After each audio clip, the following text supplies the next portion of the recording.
오늘 주보에는 제가 그 두려움과 떨림으로 했는데 제가 이렇게 기도하면서 준비하다 보니까 그런 제목보다도 오늘 이 여기에 비친 제목을 제가 다시 수정해서 잡았습니다.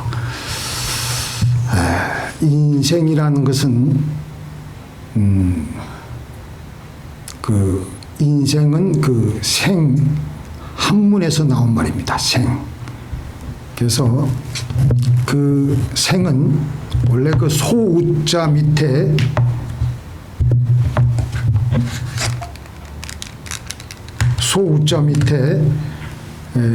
그 줄을 그은 것인데요. 그 이 소가 어떻게 가느냐?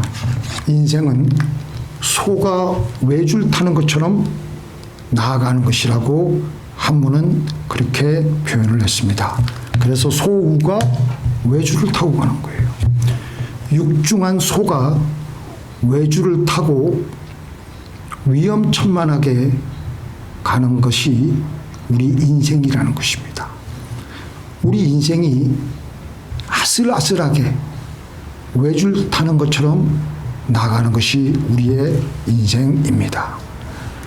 이렇게 아슬아슬하게 외줄을 타고 나아갈 때 보통 그 외줄을 타고 가는 사람들은 긴 장대를 가지고 나아갑니다.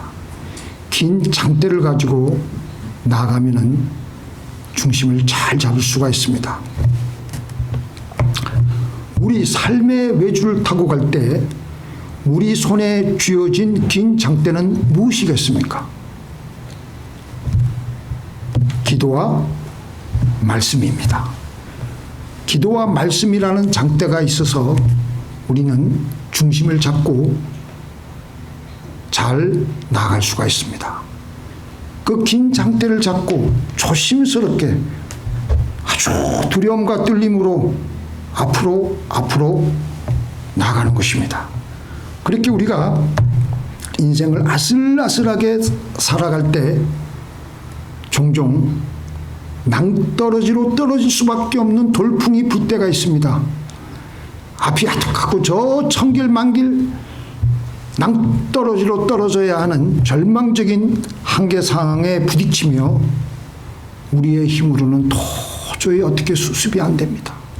아무리 발부둥을 치고 애를 써도 몸부림을 치고 해도 해결할 수 없는 사방으로 꽉 막혀서 우리의 영혼이 녹아내릴 때가 있습니다. 그 상황을 시편 기자가 107편 24절에서 30절에 이렇게 고백을 했습니다. 제가 읽어 드릴 테니까 눈으로 잘 보시고 마음으로 읽어 주시기 바랍니다. 여호와의 행사와 그 기사를 바다에서 보나니 여호와께서 명하신즉 광풍이 일어나서 바다 물기를 일으키는도다. 저희가 하늘에 올라갔다가 깊은 곳에 내리니 그 위험을 인하여 그 영혼이 녹는도다. 저희가 이리저리 구르며 취한 자같이 비틀거리니 지각이 혼돈하도다. 이에 저희가 그 근심 중에서 여호와께 부르짖음에 그 고통에서 인도하여 내시고 광풍을 평정히 하사 물결로 잔잔케 하시는도다. 저희가 평온함을 인하여 기뻐하는 중에 여호와께서 저희를 소원의 항구로 인도하시는도다. 인생을 살다가 보면 정신이 아득한 일을 당하게 되면서 우리의 영혼이 녹아내리는 것을 종종 체험하게 됩니다. 그럴 때 우리는 우리도 모르게 외마디 소리를 지릅니다. 그래서 우리의 인생의 외줄을 타고 가야 하는 우리에게 필요한 첫 번째 장대는 주여하며 부르짖는 기도입니다. 다 한번 따라해 보시기 바랍니다. 주여. 주여. 그 정도 소리 가지고는요 간에 기별도 안 가요. 주여 소리를 질러야 돼요. 시편 61편 1절에서 2절 제가 읽어드릴게요. 하나님이여 나의 부르짖음을 들으시며 내 기도에 유의하소서. 내 마음이 눌릴 때에 땅끝에서부터 주께 부르짖으오리니 나보다 높은 바위에 나를 인도하소서. 다윗이 고백한 거예요. 내 마음이 눌린다 그랬어요. 그리고 땅끝에 있다고 했습니다. 이게 무슨 말입니까? 지금 다윗은 거의 땅끝, 뒤로도 물러서면 이제 천길만길 낭떠러지로 떨어지기 일부 직전이에요. 삶의 스트레스가 얼마나 눌려 있다는 것을 우리가 볼 수가 있습니다. 내 마음이 눌리고 나는 지금 땅끝에 있다. 그때 다윗은 기도의 긴 장대를 땅끝에서 마음이 눌릴 때에 사용하는 겁니다. 뭐를 했습니까? 땅끝에서부터 주께 부르짖으오리니 나보다 높은 바위에서 나를 인도하소서. 마음이 크게 눌려 있어가지고 땅끝에 지금 서 있는데 거기서 다윗은 살려달라고 주야 애잔하게 애타게 부르짖고 있습니다.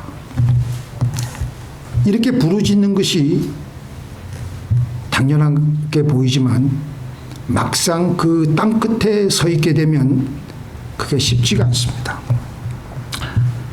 우리들도 저마다 다 인생 살아가면서 땅끝에 서 있어 보았을 것입니다.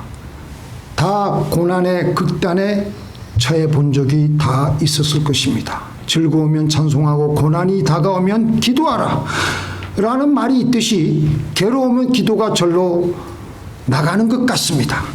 주여 소리가 절로 나오는 것 같습니다. 그런데 아직 주여 소리를 할 수 있다는 것은 그 괴로움이 견딜 만한 괴로움이기 때문에 주여 소리가 그나마 나오는 겁니다. 정말 극단의 땅끝에 서면요 아무런 말이 안 나옵니다. 악소리도 안 나옵니다. 기도가 막힙니다. 땅끝에 있어서 죽는 게 아니라 기도가 막혀서 죽는 거예요. 사실은 아무것도 하기 싫고 아무것도 할 수 없는 무기력에 빠지는 것이 땅끝입니다. 그나마 기도할 수 있다는 것은 힘들기는 하지만 그나마 그래도 아직 땅끝은 아니에요.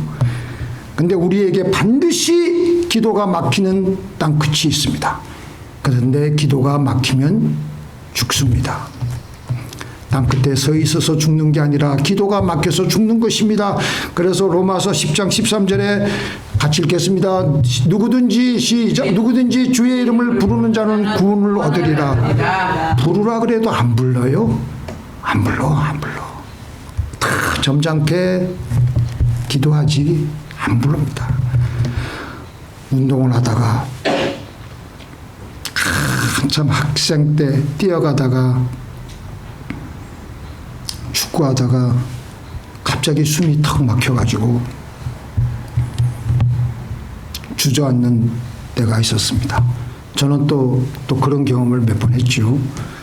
어저께도 숨이 안 쉬어지잖아요. 어저께도 우리가 다 목도했듯이 한 여성 노약자이신 분이 쓰러졌는데 숨이 안 쉬어지는 거예요. 그 순간에. 그렇게 애를 쓰다가 숨이 다시 돌아오면 그건 이제 사는 거예요. 땅끝에서 아주 절망적인 삶 속에서 기도가 막혔을 때 우리는 주여 소리를 할 수가 없습니다. 그러다가도 어느 순간에 갑자기 주여 소리를 할 수 있는 순간부터 우리는 다시 살아나게 되는 겁니다. 주여, 기도를 튀어주시는군요. 주의 이름을 부르면 삽니다. 믿습니까? 쉬울 것 같은데요. 정말 힘들고 사방이 막혀있는 땅끝에 있는 극단에 서게 되면요. 주여 소리 안 나옵니다. 막힙니다. 눈물도 안 나와요. 호흡이 트여져야 되는데 숨만 트지면 그 다음엔 살아나게 되는 겁니다. 제가 그 순간을 압니다. 주여, 주여, 우리가 주여 할 수 있다는 게 이 땅에서 살아갈 수 있다는 증거입니다. 주의 이름을 부르는 자는 구원을 얻으리라. 그래서 정말 우리가 어려울 때를 우리가 준비하는 마음으로 기도가 막힐 때, 하나님의 이름을 부르는 호흡이 막힐 때를 대비해서 미리 평상시에 주여 주여를 많이 하나님께 기도해서 응답도 받고 그때를 대비하는 훈련도 해야 될 줄로 믿습니다.